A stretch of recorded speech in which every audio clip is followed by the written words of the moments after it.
Hey everyone, it's Norm here from IMCARS. Welcome back to the YouTube channel where it looks a little bit different today. We've sort of built a little mini studio where we're going to be doing some different car stories and just more information about the car industry, things that have happened to us here over the years. And from time to time we're going to change out this car so it looks a little bit different.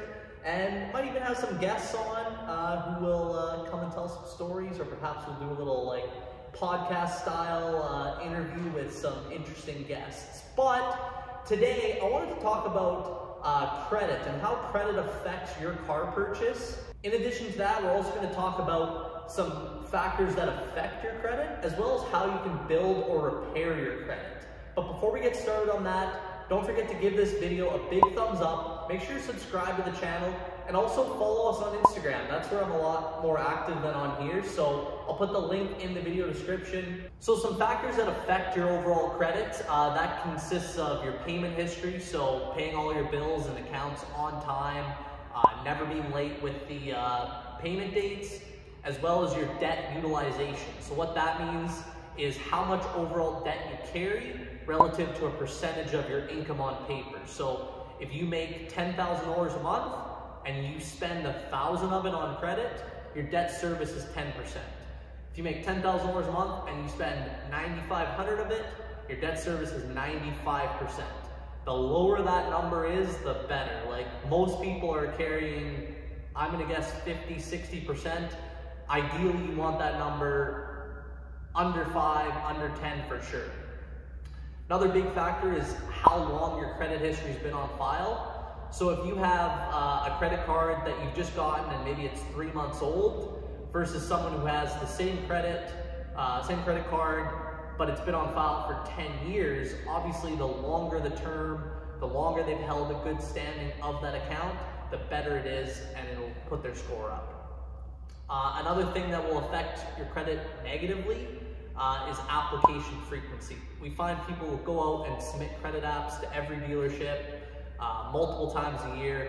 As a general rule, every time somebody pulls your credit, it hits for about 2 points. So obviously if you do that 20 times a year, you're gonna be hitting 40 points off your score, which is not good. So again, only submit your credit application to one place, one time, if you're absolutely certain that you're gonna buy something and you do need to finance. So now with that, let's talk about credit scores and how they actually will affect your, in this case, car loan. So let's say you have a score, we're gonna start at the lower end of the scale. Let's say you have a score from 300 to 500. 300 is the lowest credit score you can get in Canada. 3 to 500 is poor. Poor credit, it's, in our terminology, it's considered subprime or non-prime credit. Some factors that could cause that would be obviously poor payment history all across the board, maybe a repossession, foreclosure, a bankruptcy, or any combination of those things. Obviously multiple applications, it all adds up to give you a bad score. So if you have a score between 3 and 500, it's going to be very hard to get a car loan. You're going to need proof of income, at least 3 months on the job, and you're going to have to jump through all kinds of hoops. And unfortunately, they're not going to give you a car like this with a score like that. Don't be surprised if you're paying 20% plus on your interest rate. I've seen 30, I've seen 40, I've seen higher. So obviously, if you're in this scenario, it's not the end of the world. We're going to show you some tips at the end of this on how you can actually repair your credit. A score between 5 to 600 is considered average these days. This would be someone who maybe has past credit issues and they've been rebuilding up, or maybe someone who's new to credit, limited credit, not as long-term on file or on your bureau. So again, not great, but not terrible. Just again, we're going to show you some tips on how you can get your credit better. If you have a 5 to 600 score, still in the auto industry, it's considered a non-prime loan. Again, you're not going to get a car like this. You are going to need proof of income, some long-term job stability, and don't be surprised if you're paying between 10 and 20% on your car loan. 6 to 700 score is considered good. It would qualify for a prime loan. In most cases, again, probably not for a car like this, but you can still buy something newer model, pretty nice. This is, again, someone who's been building their credit. There's no issues on file, not a ton of inquiries. And again, a prime loan on a used car, somewhere around 7–8% is normal. And again, just because you're 600 to 700 doesn't mean you can't utilize some of the tips at the end to keep building that score and get it real prime time. Score of 700 to 800, excellent credit, nothing bad on file. Yeah, nothing really bad. 700 to 800. Again, prime loan, you know, you'll be paying 5 to 7% on a used car, or on a new car, you'll likely qualify for any subsidized rates, as low as 0% at some manufacturers, depending on what manufacturer you're looking at. And again, 700 to 800, it's a great score, but there's no reason you can't be higher, right? So 800 plus is exceptional. Basically, all your accounts are in very good standing, you've never had a slow, and you've got long-term stability. So, you know, let's say 10 plus years on file with no blemishes, not a lot of inquiries, or no inquiries. Maybe you've had a mortgage, car loans that have been paid off, just anything good has been good, and you will have no problem getting what we call an auto approval on a car like this. So obviously it's a good feeling to have good credit, because sometimes it can go further than cash, right? If you don't have $100,000 for a car like this, well, if you got good credit and good income, you can drive around something like this.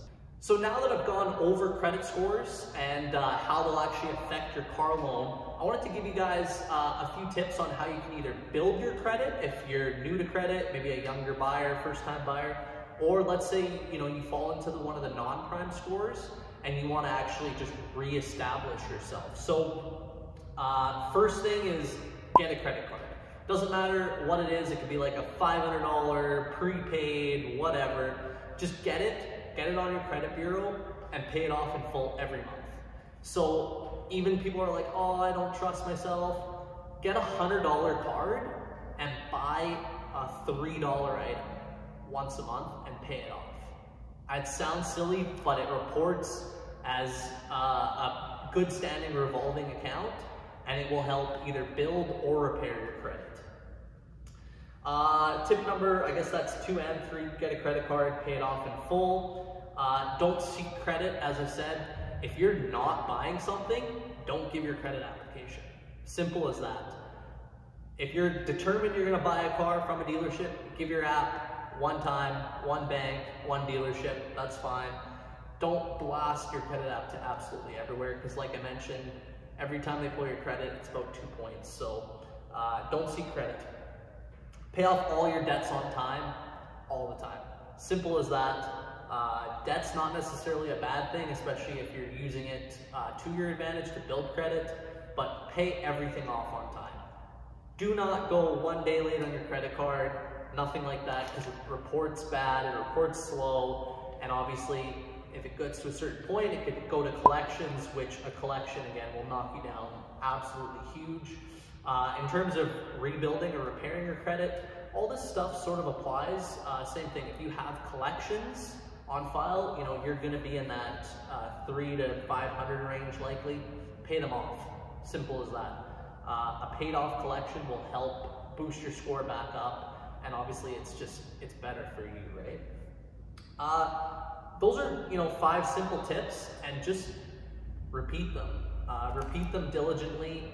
2–3 years, you're going to be like 600 to 700 score, have no problem getting any sort of financing on any car, and 5+ years, you're going to get up in that 800 range and have absolutely no problem buying whatever you want, hopefully. So anyways, hope you guys found this useful. Some tips on both building your credit, repairing your credit, factors that affect your credit, and going over how your credit score actually affects your car loan.